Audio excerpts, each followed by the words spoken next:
Baik, Assalamualaikum warahmatullahi wabarakatuh. Perkenalkan, saya Muhammad Khalil Alfat, mahasiswa Poltekkes Kemenkes Banten, program studi Teknologi Laboratorium Medis kelas 2E.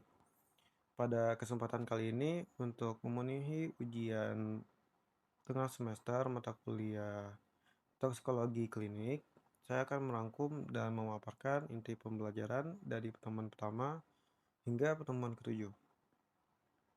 Eh, Yaitu dimulai dari pertemuan pertama, yaitu tentang dasar dan ruang lingkup toksikologi klinik. Secara sederhana, toksikologi itu adalah ilmu yang mempelajari tentang racun, efek berbahayanya pada tubuh manusia, dan bagaimana cara mendeteksinya.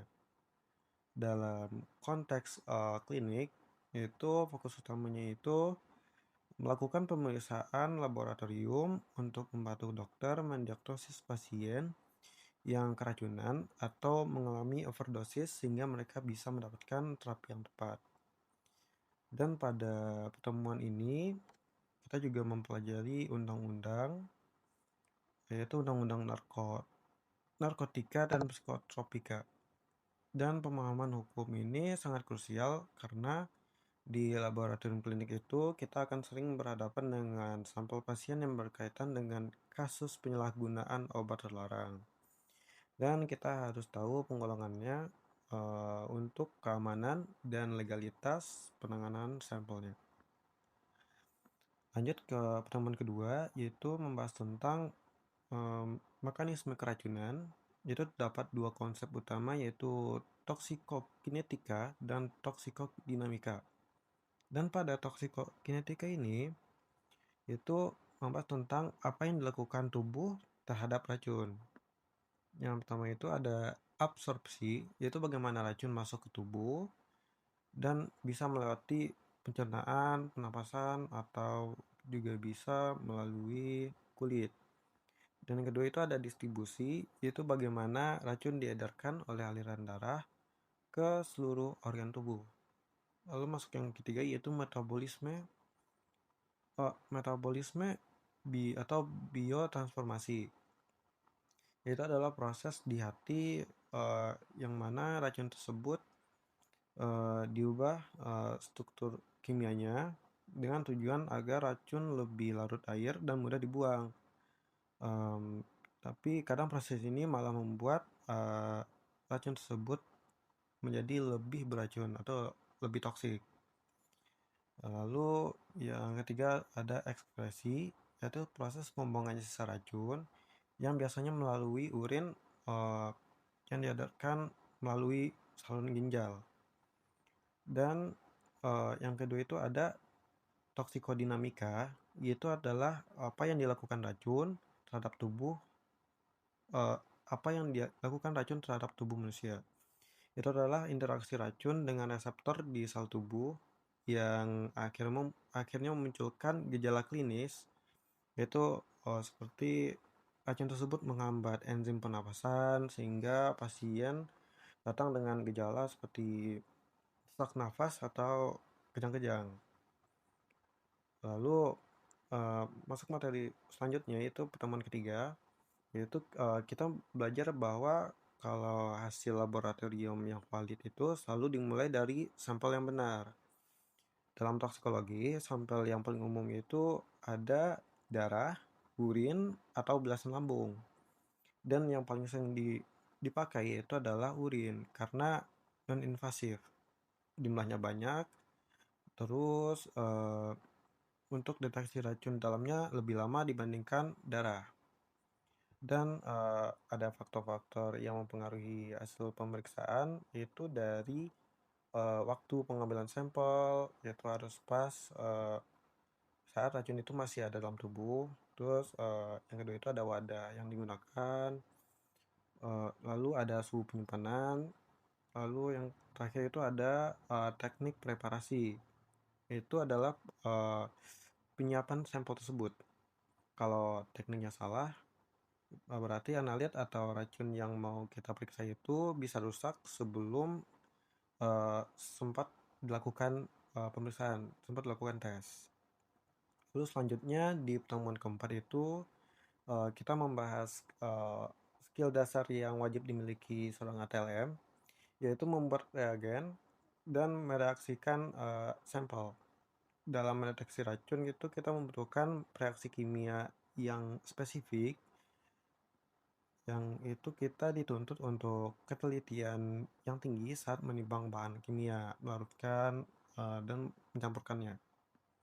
Selain itu, prosedur ketiga atau keselamatan dan kesehatan kerja itu sangat ditekankan karena reagen yang kita buat itu seringkali bersifat korosif atau beracun, yang membuat reagen tersebut yang membuat presisi itu adalah sebuah kunci yang agar saat direaksikan dengan sampel itu hasil pewarnaan endapan atau ya hal-hal tersebut muncul benar-benar secara akurat. Lalu pertemuan kelima itu masuk ke pertemuan tentang mempelajari analisis toksikologi secara konvensional melalui praktikum pemeriksaan asam salisilat. Asam salisilat itu bahan aktif dalam aspirin yang jika overdosis itu bisa sangat berbahaya bagi tubuh manusia. Dan analisis konvensional itu biasanya mengandalkan reaksi kimia sederhana yang bisa diamati menggunakan mata langsung. Nah, yaitu untuk sampelnya kita menggunakan reagen Trinder yang mengandung ferriklorida, dan prinsipnya itu jika di dalam urin atau darah pasien, penambahan reagen ini itu menghasilkan reaksi kompleks yang merubah cairan menjadi berwarna ungu. Dan intensitas warna ungu ini menandakan bahwa adanya keberadaan dan perkiraan kadar racun tersebut. Dan metode ini biasanya lebih cepat, praktis, dan murah untuk screening awal. Lalu kita masuk ke pertemuan ke-6, yaitu analisis yang lebih modern tentang prosedur analisis modern pada diazepam. Dan diazepam ini adalah obat penenang golongan benzodiazepim karena kadarnya dalam tubuh seringkali sangat kecil dan strukturnya itu sangat kompleks. Dan kita tidak bisa mengandalkan hanya dengan perubahan warna. Maka dari itu kita menggunakan instrumen atau teknik seperti kromatografi lapis tipis atau KLT, atau alat yang lebih maju seperti HPLC dan GCMS. Dalam teknik KLT ini sampel diekstraksi lalu diteteskan pada plat, dan senyawanya akan merambat naik dan terpisah berdasarkan sifat kimianya. Kita bisa melihat bercak noda di bawah sinar UV lalu menghitung nilai RF-nya. Dan pada analisis ini yaitu jauh lebih sensitif, hasilnya sangat spesifik dan bisa membedakan racun satu dengan racun lainnya secara pasti. Lalu yang terakhir itu materi di pertemuan 7 kita membahas cabang toksikologi yang sangat bisa bilang sangat dekat dengan kehidupan sehari-hari masyarakat, yaitu keamanan pangan.